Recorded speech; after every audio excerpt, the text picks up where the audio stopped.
I'm going to talk about this side a bit more because this is more my area, so product development. And we do, again, all the classical product development things. We don't do a lot of front-end fabrication because there's already very good fabrication facilities in the region. And one of our key objectives is not to overlap with existing capabilities in the region. We don't want to take away somebody else's business, and there's plenty of front-end fabs in the region.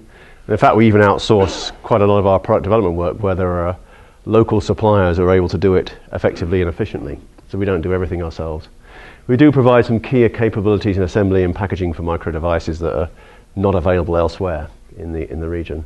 And we do a lot of work on product test. If you're going to send a product out to market, it's got to be tested thoroughly before you release it. And we do everything from inline testing, parametric testing to test the performance of the product, and even end-of-line testing and reliability testing. So we have a full reliability test set up, and we're constantly expanding our test capabilities. In fact, we have more test equipment than we do production equipment, which shows how much emphasis we place on this particular aspect of product development.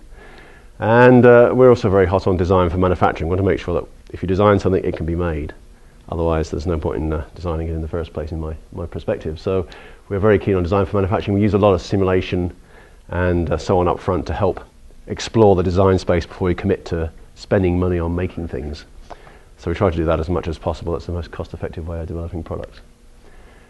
So our core capabilities, so what defines what we can do for customers? Well, we're focusing on micro and devices, in particular packaging micro and nano devices.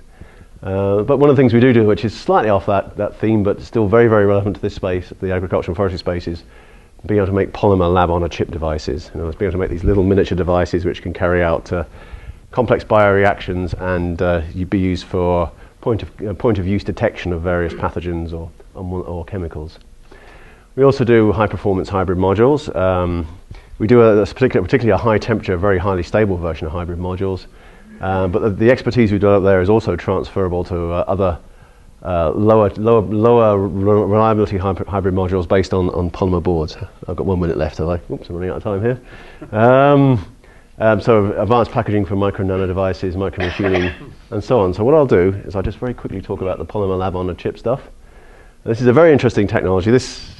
I'll just start with a little picture down here. This is far more complicated than most of our customers really want, but this is what can be done with lab-on-a-chip. You can literally take a base chip, you can build lots of little channels and chambers inside it.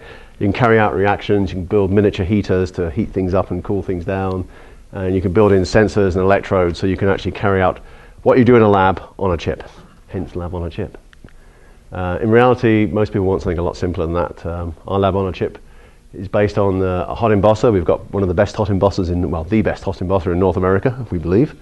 So we're quite proud of that. And in fact, there are actually 2 in town because there's one in the university, a smaller R&D version in the university as well. So I think we're going to become a little bit of a center for hot embossing. And we use that to manufacture these plastic chips. You can just literally stamp out the chamber, stick a lid on, and you have a lab-on-a-chip device. And that's a very cost-effective way of getting to medium volumes of lab-on-a-chip. Some of the other fun things we can do, we can build these complex 3D modules. We can build them in ceramic for high reliability applications.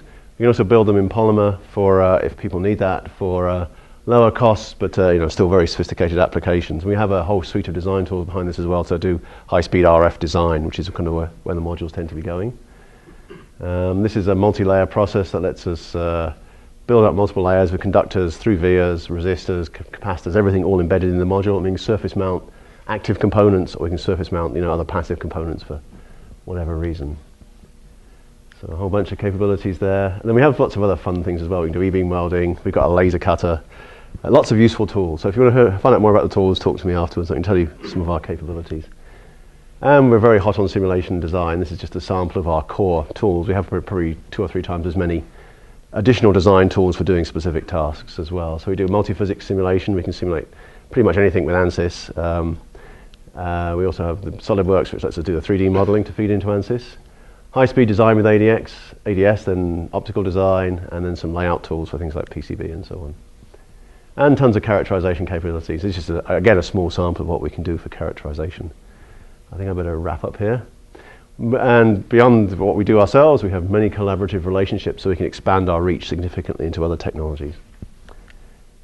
So summary, micro nanotechnology I think is going to be, it's just conventional, it should say agriculture and forestry up there, sorry about that. And so to assist companies in Western Canada to commercialize new product ideas. and we can go through from design, prototyping, early stage manufacturing all the way, and also help with business development as well. Thank you very much.